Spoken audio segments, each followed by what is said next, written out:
Welcome back, guys. Thank you so much for returning. It really means a lot to know that you returned after me waffling on the first one about building this wooden desk, but I'm really glad you've returned. As you can see, I've inherited a few bits now. I've sort of put the bits that I'm going to build in today. If you think of the speaker and the speaker as eyes, monitor as nose, and the keyboard is 88 shiny white teeth, doesn't it just look like the happiest studio desk in the world? Let me just move out of the way so you can see.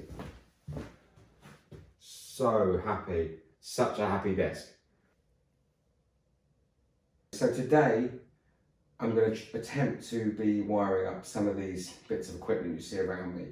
I'm going to do it on time lapse because I'm going to have my music playing. But just before I do, let me just talk you through what I've got. Here's my interface. And as I said in my last video, I've had all this stuff. I haven't spent much money on any of this yet. I do plan to upgrade some of this over the next year. But this studio is only for sort of tracking studio session parts. I'm not a mastering studio. I'm not going to be doing mixes of pop songs. I'm going to be composing and I'm going to be doing keys parts for other people. So it's really only for me to be able to hear it. It's not like, I know a lot of people will be going, what about the acoustic phone? And there will be treatment going in. But for now, it's like, this is purely just functionality for me.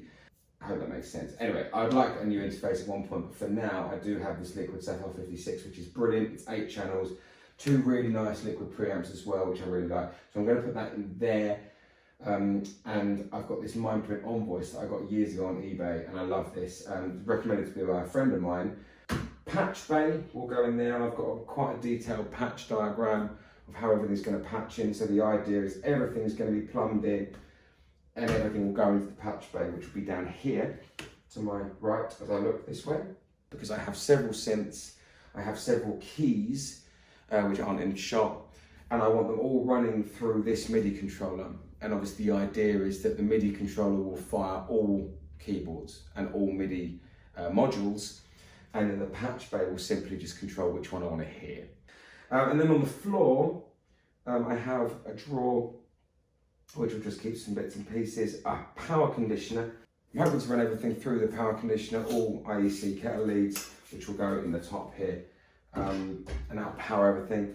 And then I also have a couple of these 13 amp rack strips, which just rack in, which will go in the back. So yeah, I have a few of these, which I'm going to make up some forward-facing patch bays. I bought a new computer for this desk, which hasn't actually arrived yet. It's hopefully going to arrive in a few days. It's a new Mac Mini. I don't want that on the desk. I'm going to bury it down in the back corner of the desk on a little shelf in the back. So what I'm going to plan to do is mirror the back panel of the Mac Mini on here. So I've got some parts coming with it. For example, I've got a feed through USB A or B, I don't know, you know, the normal one that we all use for our printers. And then the USB-Cs, the newer ones, and then HDMI in and out, and a few other bits and pieces, which will all just mirror the back of the Mac Mini. So that will go here, and I'll just have, you know, if I want to plug my hard drive in, it just goes into one of these, which will feed into the back of the Mac Mini. Nice and handy. I hate clutter, I hate cables everywhere. Nice and handy, nice and tidy. I'm going to have 2 monitors. I'm going to have a bigger 50-inch monitor mounted up there. Again, hoping to do that next week. That's got a couple of HDMI inputs. So one input will go to the computer, obviously. The other input will feed through to here. Meaning, if I have someone in here who wants to go, oh, I just want to show you this video, they can just click straight in, bring it up on the monitor. No having to go behind anything. Really nice and tidy. So that's the plan for these. I've got all the parts coming. Obviously, I just need the time to sort of build it all and wire it all in. But all very exciting. I may also put this on the other side because the Mac's going on the other side. So just so you know. And I have a lot of these blank and panel things, which are very nice and tidy because when I'm not using the things, I like to cover them up. I don't like fingers going in. As I say, I like it to be tidy. I have children. My children come here as well.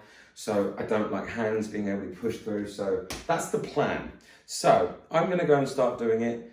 I'm going to build it all in, screw it all in, and then I'm going to start on the wiring. I have a whole box of like looms and snakes and things. Again, all inherited off previous jobs and bought as job lots of eBay and stuff over the years. And they've just suddenly come in handy without me having to spend any money. So See you soon.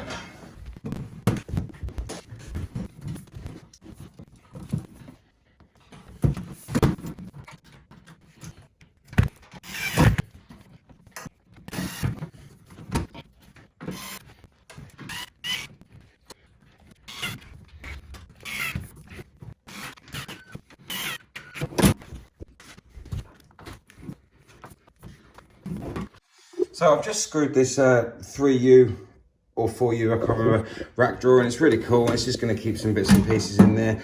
As a little, if I was to do it again, tip for anyone that's watching this thinking about doing their own, I kind of regret not putting a cross piece across to just hold the weight. This is the only one that's quite deep, as you can see, so I might consider just putting something across here just to take the weight, because otherwise it's very, very front heavy. Getting that in was a right pain in the ass. So anyone thinking of doing this themselves, following a similar design to this, maybe put something in to take the weight on the other end.